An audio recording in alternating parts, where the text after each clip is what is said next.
স্বামীজির বাণী ও রচনা থেকে ভক্তিযোগের উপদেশ, রাজযোগ এবং শারীরিক প্রক্রিয়া সম্বন্ধে আমরা আলোচনা করিয়াছি। এখন ভক্তিযোগ সম্বন্ধে আলোচনা করিব। কিন্তু মনে রাখিতে হইবে, কোনো একটি যোগই অপরিহার্য নয়। আমি তোমাদের নিকট অনেকগুলি পদ্ধতি এবং আদর্শ উপস্থাপিত করিতে চাই, যাহাতে তোমরা নিজ নিজ প্রকৃতির উপযোগী একটি বাছিয়া লইতে পারো। একটি উপযোগী না হইলে অপরটি হয়তো হইতে পারে। আমরা আমাদের চরিত্রের আধ্যাত্মিক, মানসিক এবং ব্যবহারিক প্রত্যেকটি দিকে সমভাবে উন্নতি করিয়া একটি সামঞ্জস্যপূর্ণ ব্যক্তিত্বে পরিণত হইতে চাই। বিভিন্ন জাতীয় ব্যক্তির মধ্যে কোনো একটি ভাবের বিকাশ দেখিতে পাওয়া যায়। তাহারা তদ অতিরিক্ত কোনো ভাব বুঝিতে পারে না। একটি ভাবেই তাহারা এরূপ অভ্যস্ত হয় যে অন্য কোনোটির প্রতি তাহাদের দৃষ্টি যায় না। সর্বতোমুখী হওয়াই আমাদের প্রকৃত আদর্শ।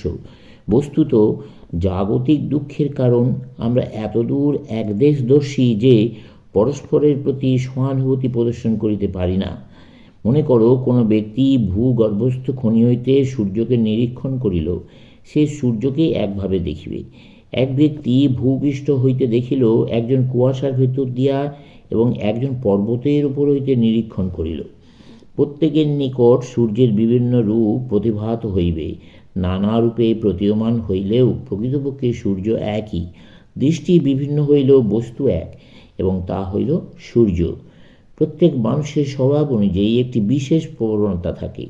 সে ওই প্রবণতা অনুযায়ী কোনো আদর্শ এবং আদর্শে উপনীত হইবার কোনো পথ গ্রহণ করে। লক্ষ্য কিন্তু সর্বদাই সকলের জন্য এক।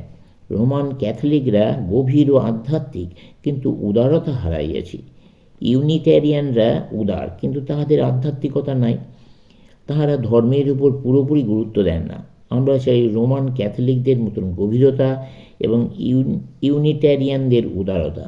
আমরা আকাশের মতন উদার এবং সমুদ্রের মতো গভীর হইব। আমাদের মধ্যে থাকিবে অতিশয় ঐকান্তিক উৎসাহ, অতীন্দ্রিয়বাদীদের গভীরতা, অজ্ঞেয়বাদীর উদারতা।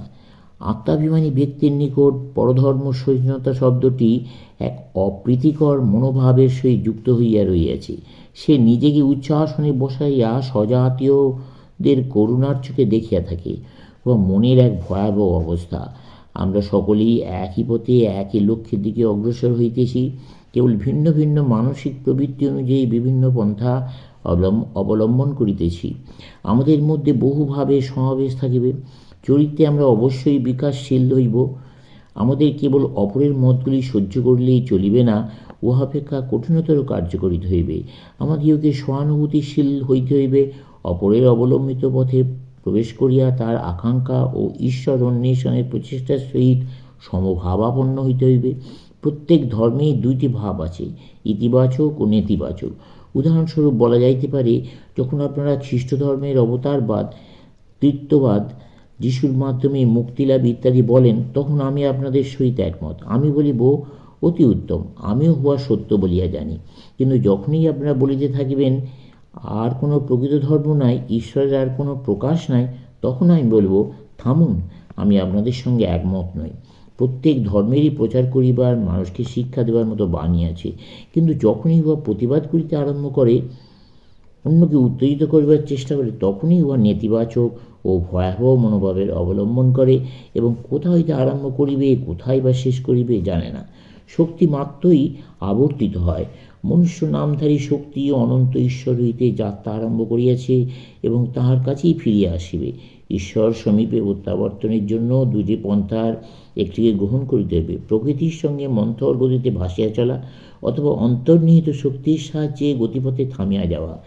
এই শক্তিকে অপ্রতিহত গতিতে চলিতে দিলে উহা আমাদিগকে চক্রাকার পথে ঈশ্বর সমীপে লইয়া যাইবে, প্রবল বেগে ঘুরিয়া দাঁড়াইবে এবং সোজা পথে ঈশ্বর দর্শন করাইবে। যোগীরা ইহাই অভ্যাস করিয়া থাকেন। আমি বলিয়াছি, প্রত্যেক ব্যক্তি তার প্রকৃতি অনুযায়ী আদর্শ নিরূপণ করিবে। এই আদর্শকে তাহার ইষ্ট বলা হয়। ইহাকে অবশ্যই পবিত্র, অতএব গোপনীয় রাখিতে হইবে এবং ঈশ্বরের উপাসনা করিলে ইষ্টভাবেই করিবে। ওই বিশিষ্ট পন্থা নিরূপণের উপায় কি, ইহা অতীব দুরূহ। কিন্তু উপাসনায় অধ্যবসায়ী হইলে উহা আপনা হইতেই প্রকাশ পাইবে। মানুষের নিকট ভগবানের তিনটি বিশেষ দান আছে: মনুষ্যত্ব, মুমুক্ষত্ব, মহাপুরুষ সংশয়। সগুণ ঈশ্বর ব্যতি রেখে আমাদের ভক্তিভাব আসিতে পারে না। প্রেমিক এবং প্রেমাস্পদ উভয়েরই প্রয়োজন। ঈশ্বরকে অনন্ত গুণসম্পন্ন মানব বলা যাইতে পারে। তিনি এরূপ হইতে বাধ্য, কারণ যতক্ষণ আমরা মনুষ্য দেহধারী, আমাদের ঈশ্বরও মনুষ্যরূপী হইবেন। সগুণ ঈশ্বরের চিন্তা না করিয়া আমরা পারি না। ভাবিয়া দেখুন, জগতের কোনো বস্তুকেই আমরা সম্পূর্ণ স্বতন্ত্র বস্তুরূপে চিন্তা করিতে পারি না। সর্বত্রই আমরা বস্তুর সঙ্গে স্বীয় মনকে সংযুক্ত করিয়া লই। বস্তুত প্রকৃত চেয়ার হইতেছে চেয়ার ও মনের উপর চেয়ার বস্তুটির প্রতিক্রিয়ার সংযোগ। প্রতিটি বস্তুকে প্রথমে মনের দ্বারা রঞ্জিত করিতে হইবে, তবেই উহা যথার্থরূপে দৃষ্ট হইবে। উদাহরণস্বরূপ, সাদা, চারকোনা, উজ্জ্বল, শক্ত বাক্সটি কেহ 3টি ইন্দ্রিয়ের সাহায্যে দেখিল, কেউ 4টি ইন্দ্রিয়ের সাহায্যে, অপর একজন 5টি ইন্দ্রিয়ের সাহায্যে দেখিল। শেষোক্ত ব্যক্তি বস্তুর পুঙ্খানুপুঙ্খ রূপ দেখিতে পাইবে। প্রত্যেকে ক্রমে ক্রমে একটি অধিক গুণসমন্বিত দেখিতে পাইল। এইরূপে যদি কোনো ব্যক্তি 6টি ইন্দ্রিয়ের সাহায্যে সেই একই বাক্সটি দেখে, সে উহাতে অতিরিক্ত আর একটি গুণ দেখিতে পাইবে। আমি প্রেম ও জ্ঞান দেখিতে পাইতেছি বলিয়াই জানি যে জগৎ কারণ সেই প্রেম ও জ্ঞান প্রকাশ করিতেছেন। যাহা আমার মধ্যে প্রেম সৃষ্টি করিল, তাহা কীরূপে প্রেম শূন্য হইতে পারে? জগৎ কারণকে আমরা মনুষ্য গুণবর্জিত চিন্তা করিতে পারি না। সাধনার প্রথম সোপান হিসেবে ঈশ্বরকে পৃথকভাবে দেখার আবশ্যকতা আছে। ঈশ্বরকে 3ভাবে চিন্তা করা যায়। নিম্নতম ভাব, যখন আমরা ঈশ্বরকে আমাদেরই মতো দেহধারী দেখিতে পাই, রোমক শিল্পকলা দেখুন। উচ্চতর ভাব, যখন ঈশ্বরের মধ্যে মানবের গুণাবলী আরোপ করি এবং এইভাবে চলতে থাকি। সর্বশেষ উচ্চতম ভাব, তাকে ঈশ্বর রূপে দেখি। কিন্তু মনে রাখিতে হইবে, এই সকল ধাপেই আমরা ঈশ্বর এবং কেবল ঈশ্বরকেই দেখিতেছি। সেখানে কোনো মিথ্যা কল্পনা বা ভ্রান্তি নাই। যেমন সূর্য বিভিন্ন দূরত্ব হইতে দৃষ্ট হইলেও তা সূর্যই, চন্দ্র বা অন্য কোনো পদার্থ নয়। আমরা ঈশ্বরকে আমাদেরই অনুরূপ না দেখিয়া পারি না। তাহাকে আমাদের অপেক্ষা অনন্ত গুণসম্পন্ন দেখিলেও আমাদেরই মতো ধরিয়া লই। আমরা নিরপেক্ষ অনন্ত ঈশ্বরের চিন্তা করিতে চেষ্টা করিলেও তাঁকে ভালোবাসিবার জন্য আপেক্ষিক ভূমিতে নামিয়া আসি ক্রমশ।